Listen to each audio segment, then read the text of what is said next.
messages in the back of my brain. I just keep hearing the words Bob, Bob, Bob. A glowing beacon of slack amidst the turmoil and darkness. It's J.R. Bob Dobbs, the living slack master and his church of the SubGenius. Buddy Dr. Philo Drummond and I had just published SubGenius pamphlet number 1. He recruited two randomly selected nobodies, Dr. Philo Drummond and Ivan Stang.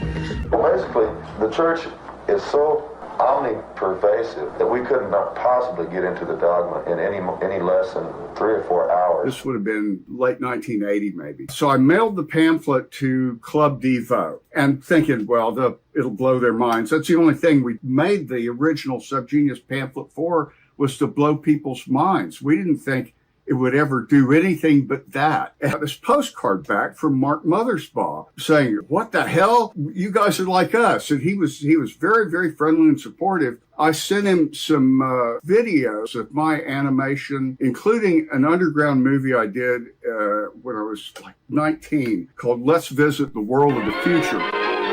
You've been so good today that now we're going to watch a cartoon. For excitement, adventure, business opportunities, and a real nice place to raise the kids. We're there already. Let's visit the world of the future. Which had really violent Ken and Barbie stop motion. Each executive has a monkey demon on his back. It makes him work hard. And each demon has another demon on his back. And those demons have demons.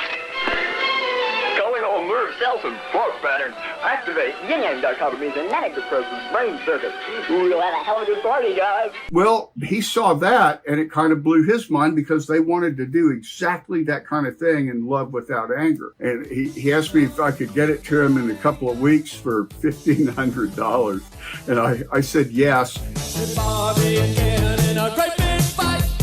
Seems Kemper got to make it home one night. You know what you will see.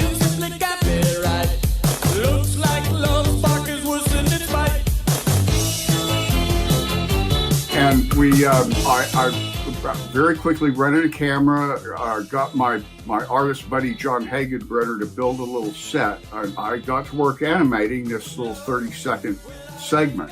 There was some funny stuff happened in the middle of that, and if you really look at the scene, you'll see these glitches.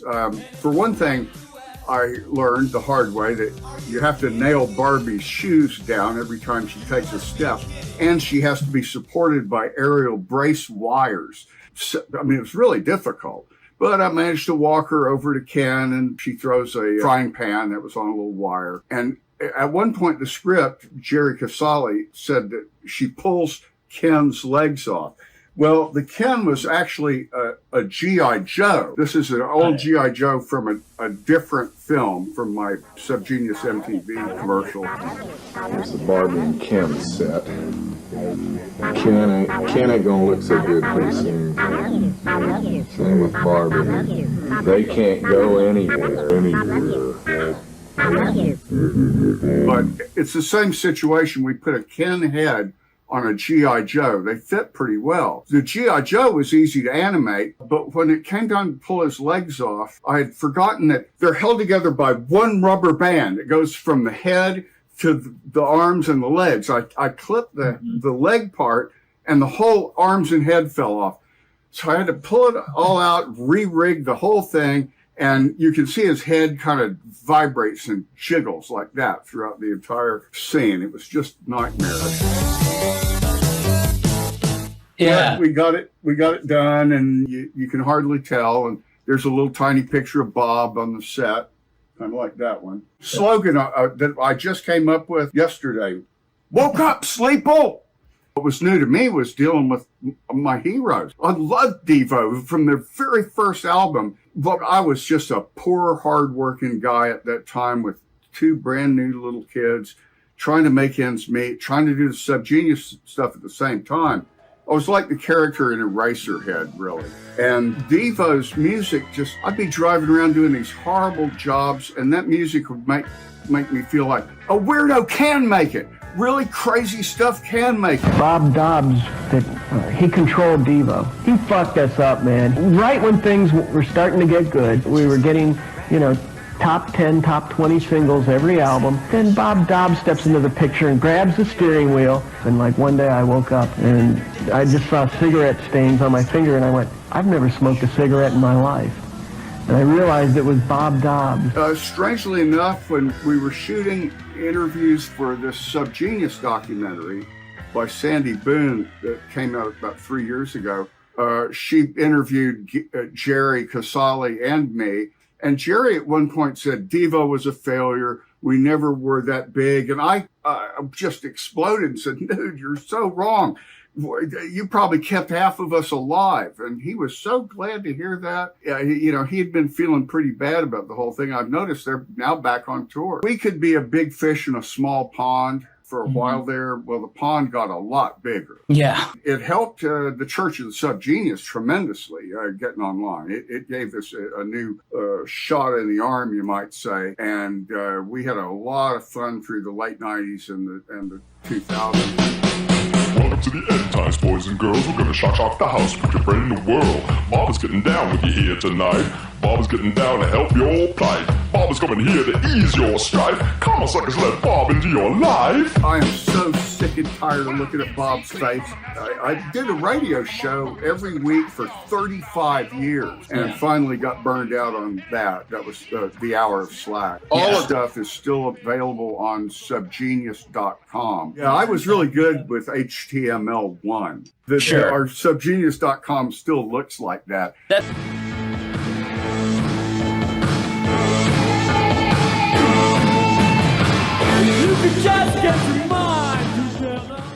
was my first and only real big Hollywood job, and it taught me an important lesson. I'm not cut out for Hollywood. Yeah. It was really fun for me. I got to sit with Jerry, who was kind of co-directing the whole thing, at the casting call. Now, in the video, there's this supposedly a concert going on. DEVO's floating up and down in these balloon outfits. That was tricky enough. They could only make one that really inflated. The flying rigs hurt the band. They hurt their butts and their nuts really bad. But the casting session was great. It was supposed to be this sea of identical blonde girls. And of course, they were mostly wearing wigs. But it was interesting to watch Jerry interview these girls one after another as they came in. And you could tell he was kind of waiting to see if they even knew who DEVO was. The other emergency that happened on that was our storyboard, drawn by John Hagenbrenner. John drew this Jimi Hendrix coffin, because there's a scene in it where Jimi Hendrix himself jumps out of a coffin and plays a lick from the original Are You Experience. They actually got that track. And we had Randy Hansen, the only professional Hendrix imitator I know of, doing Hendrix, and that was all great. But my friend John Hagenbrenner on the storyboard was supposed to say Jimmy on the coffin. Well, John wasn't that big of a rock and roll fan, and he spelled Jimmy the wrong way, Jimmie. Well, these prop people show up, and we're dying for, we got to film this stuff quick. It's $600 an hour. And the coffin shows up, and it's beautifully done. But Jimmy's name is misspelled. And we had to get the artists in there and repaint the whole thing. So the paint was drying when they shot the scene where the coffin actually rises up. Randy Hansen jumps out. He was as good as anybody at imitating Hendrix. I felt like I was there to sort of intervene with the angry ghost of Jimi Hendrix. It was really, really fun to do, because I was a Hendrix fan, I was a DEVO fan, and it was just a great experience, aside from the fact that I'm a little too slow and slackful for Hollywood. You know that the movie Slacker by Richard Linklater, that title very much did come from the slack of Church of the SubGenius, because slacker used to mean a draft dodger. And then I think we helped make it mean something else. Yeah. Some people think it means somebody who's just lazy and doesn't work and smokes dope and drinks beer, watches TV all day. And slack can be that for lots of people. But slack can also be working your butt off doing what you wanted to be working on. Which it is for me. So we have all these predictions that we put into the book of the SubGenius and our various zines and things that depicted a world to come that was so ridiculously outrageous. Sure. Now it's a documentary. Yeah. Stuff that we thought was absurd then is normal now. Right. And that's a little weird, yes. The thing is, there are certain really ugly truths that people can only grapple with if it's couched in a humorous way so that they can laugh at it rather than want to commit suicide. The Church of the SubGenius might have prevented the suicide of somebody who's going to do some really great things and save the world someday. You know, we don't know for sure yet, but I do hear from people who sincerely say, man, you saved my life 20 years ago. I'm sorry I never sent you any money. Well, here's now that it's $50 instead of $20, here's the $50.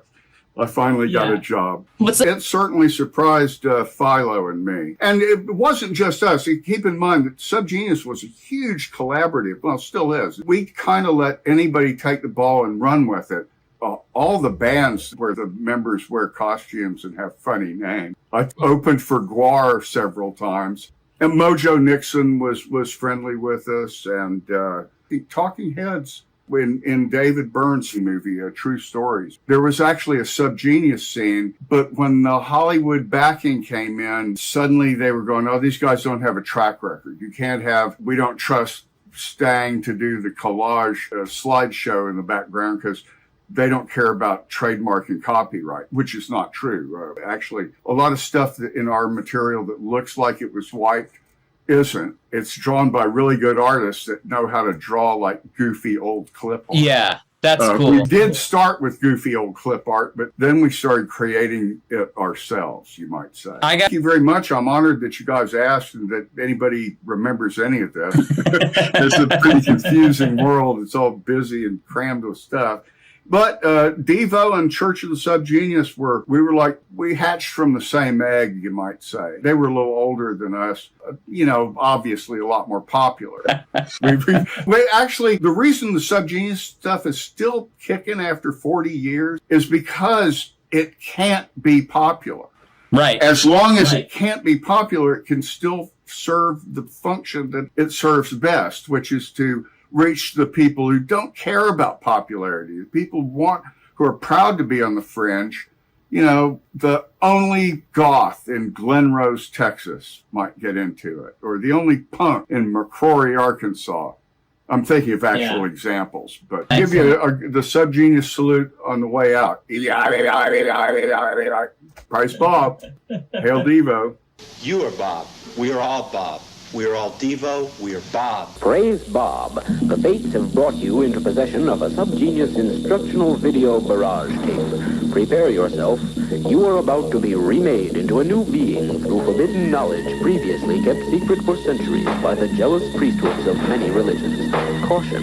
Improper viewing techniques may lead in some persons to dependency, seizures, cranial fits, priapic conditions, micturition, sternuration, subtle glandular mutations, and in some territories, legal arrest. However, if the viewer follows instructions and trusts completely in Bob, this tape can produce an unsurpassable beatific experience that can last for hours, days, weeks, possibly even centuries. This videotape bears a patented Dobbs-Drome PowerShell time code, which may cause some home video decks to react unpredictably. Although only a small percentage of playback systems or their owners have suffered permanent damage from this signal, the SubGenius Foundation Incorporated is not responsible for injuries or damages inflicted by paranormal events during tape play mode.